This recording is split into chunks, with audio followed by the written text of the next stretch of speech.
Ka-express, ang Gilas Pilipinas ay kasali sa isang mabigat na grupo sa 2027 FIBA World Cup Asian Qualifiers kasama ang malalakas na koponan ng Australia, New Zealand at Guam na labanan sa home and away tournament para sa World Cup spot.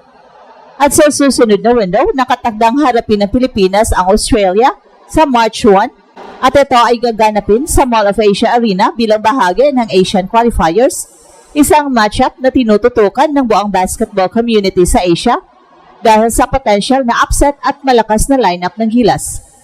Ang Australia ay isa sa pinakamalalakas na koponan sa Asia at Oceania, kadalasan nasa mataas na rank sa FIBA World Rankings at kilala sa malalim na roster at physical basketball, kaya malaki ang respeto at paghahanda na kinakailangan para dito. Ang Boomers na kadalasang pinamumunuan ng mga experienced players at elite shooters ay nagpakita ng dominant play sa nakaraang FIBA Asia Cup na nagpapakita kung gaano kahirap silang talunin sa isang full-court battle. Pero sa banda naman ng Pilipinas, may dahilan para maniwala ang mga fans na kaya itong paglaruan kahit pahirapan. Ang depth at kombinasyon ng malalaking pangalan sa Gilas Roosters sa ilalim ng pamumuno ni Coach Tim Cone. Ang potential na lineup na may magkakasamang Kai Soto, Junmar Fajardo, AJ Edu, Justin Brownlee, Kyle Tamayo at Kevin Kembao ay nagbibigay ng kakaibang balanse ng size, scoring, defense at basketball IQ na pwedeng mag-level up ng laro ng Pilipinas sa qualifying stage. Si Kai, ang towering 7'3" big man, ay kilala sa kanyang rim protection, rebounding at all-around game na maaring mag-disrupt sa opensa at depensa ng anumang kalaban kapag nasa top form. Samantala, si Junmar Fajardo ay isa sa pinakadominanteng interior players ng Pilipinas sa loob ng maraming taon, isang preso sa post at rebound battle na nagpapahirap sa mismong elite frontlines. Kasama rin sa halo, si AJ Edu, isang versatile big defender at scorer sa key moments na nagbibigay ng dagdag na interior presence. Hindi lang laki at interior game ang dala ng Gilas. Si Justin Brownlee bilang naturalized big man ay nagbibigay ng scoring threat at veteran leadership na critical sa tight contest. Si Kyle Tamayo naman ang emerging star forward na may shooting at defensive versatility, habang si Kevin Kembao ay nagdadala ng athleticism at playmaking skills, isang kombinasyon na kayang mag-balance ng offense at defense laban sa physical teams. Well, sa kabila ng historical result ng FIBA Asia Cup 2025, kung saan natalo ang Pilipinas sa Australia sa quarterfinals, isang bagong chapter ang bukas sa qualifiers. Ang pagkakaroon ng home court advantage sa MOA Arena ay malaking factor din sa momentum. At bagamat expected na malakas ang Boomers at sila ang favorites, ang Gilas na may ganitong kombinasyon ng talent, size at coaching strategy ay hindi pwedeng basta isulat sa papel bilang underdog lamang. Sa pagitan ng February at March windows, ang Gilas ay nagpapatuloy sa pagpapatibay ng team chemistry at paghahanda para sa mas matinding laban. Kung makakabuo ng cohesive gameplay ang Gilas at may pakita ang kalalim ng rotation at scoring distribution mula sa core bigs at wings, makakagawa sila ng seryosong impact kontra Australia at posibleng makapagtala ng upset na mag-shock sa buong Asia basketball scene. Well, malaking challenge ang Australia, pero ang kombinasyon ng laki, experience at smart play ng Gilas, lalo na kapag andoon sina Kai, Junmar, AJ, Brownlee, Carl at KQ, ay may sapat na armas para gawing competitive at posibleng talunin ang Boomers sa March 1, 2026 qualifiers clash. Sa paparating na FIBA World Cup Asian Qualifier this March, muling haharap ang Gilas sa isa sa pinakamabigat at pinakarespetadong kalaban sa rehiyon, ang Australia. Sa papel, malinaw kung bakit paborito pa rin ang Boomers. Mas mataas ang world rankings, masanay sa physical at structured basketball, at may kultura ng panalo sa international stage. Pero ngayong window, may bagong dahilan para seryosohin ng Australia ang Pilipinas. Hindi na ito basta Gilas na umaasa lamang sa puso at home crowd.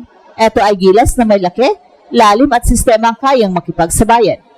At sa ilalim ng pamumuno ni Coach Tim Cone, malinaw ang direksyon ng national team, kontroladong laro, tamang spacing at mataas na basketball IQ. Hindi na pwersahan ang opensa at hindi na umaasa sa isolation plays. Sa halip, binubuo ang Gilas bilang isang unit na kayang mag-adjust laban sa elite teams tulad ng Australia. At malaking bahagi nito ay ang potensyal na core lineup na binubuo ni Kai, Junmar, AJ, Justin, Carl at KQ. Isang kombinasyon ng experience, youth at international exposure. Si Kai ang sentro ng diskusyon sa matchup na ito. Sa kanyang height, rim protection at improved passing game, nagbibigay siya ng dimension na bihirang makaharap ng Australia sa Asian level. Hindi na lang siya basta shot blocker, isa na siyang anchor na pwedeng pag-ikutan ng opensa at depensa. At kapag kasabay niya si Junmar, lalong lumalalim ang problema ng kalaban sa loob. Si Junmar sa kanyang lakas at footwork sa post ay nananatiling isa sa pinaka-epektibong interior scorer sa Asia at ang kanyang karanasan laban sa physical defenders ay mahalaga kontra Australia. Kasama rin sa frontline si AJ Edu na nagbibigay ng athletic defense at versatility. Kaya niyang mag-switch sa pick and roll, maghabol sa shooters at magbigay ng energy sa magkabilang dulo ng court. Sa labas naman, si Justin Brownlee ang steady presence, isang scorer na kaya mag-create sa crucial moments, magbasa ng depensa at magdala ng composure kapag bumibilis ang laro. Hindi siya basta import, isa siyang stabilizer sa labanang mataas ang pressure. At dagdag pa rito ang presensya ni Carl Tamayo at Kevin Kiambao. Si Carl ay nagbibigay ng spacing at shooting sa forward position, habang si KQ ay magdadala ng athleticism, rebounding at playmaking na mahalaga laban sa mas mabilis at mas physical na wing defenders ng Australia. Ang ganitong balanse ng size at skill ang madalas kulang sa mga nakaraang Gilas teams kapag humaharap sa Boomers. Bagamat malinaw na hamon pa rin ang Australia, hindi na simpleng survive mindset ang dala ng Pilipinas. Ang layunin ay maging competitive mula umpisa hanggang dulo. Kontrolin ang tempo at pilitin ang Australia na mag-adjust.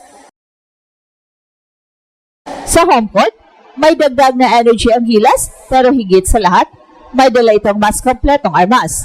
Ang tanong ngayon ay hindi kung kakayanin bang makipagsabayan ng Gilas, kundi kung handa na ba ang Australia sa version ng Gilas na ito. Ang susi rito ay hindi lang talento, kundi kung paano gagamitin ang laki at disiplina laban sa isang sistemang sanay sa physical at high-paced basketball. At kung sabay na maipasok ni Kai Sotto at Junmar Fajardo ang kanilang laro sa loob, mapipilitan ang Australia na baguhin ang kanilang defensive scheme. Ang Boomers ay karaniwang agresibo sa switches at help defense, pero kapag consistent ang post presence ng Gilas, bumubukas ang opensa sa labas. At dito papasok sina Carl Tamayo at Kevin Kiambao bilang shooters at slashers na pwedeng magparusa kapag nag-collapse ang depensa. At ito ang Express Info kung saan bawat kwento ginulat ang mundo. Don't forget to like and subscribe.